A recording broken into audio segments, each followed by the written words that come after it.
Salom Shofir akalar, Euro 6 man 2019-yil klashni ochganmiz. Hop, buni klashlari chizilib ketib qolgan. Almashtirib 50 kelli bo'lib qolgan, egasi almashtirib yuboramiz deyapti. Almashtirib yuboryapmiz-da. Shofir aka libboy klash qo'ysalar mashinaga. Bunaqa klash qo'yapmiz. Hozir endi modada gluko klash bo'lyapti. Glukoning 3 xili bor, o'shani originali bo'lyapti. Shofir akada mana shu kladishni mashinaga qo'ygandan keyin mashinada 300 mingda almashtirish kerak.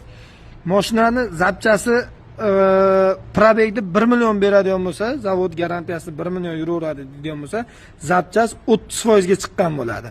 Libboy kladishni qo'ysalaring 30% degani bu degani 300 ming, 320 ming, 350 mingda klash almashtirsalaring, galovka prikladga qo'ysalaring yoki mashinaga nima zapchas qo'ygan bo'lsalaring ham zapchas har doim zapchas hisoblanadi, 30% ga ishlab beradi. Motorlar 1 million ishlab bersa, ichida zapchasi, kompressorga rekamdayt qo'ysalaring ham nimaki bo'lgan taqdirda ham 30% hisoblanadi.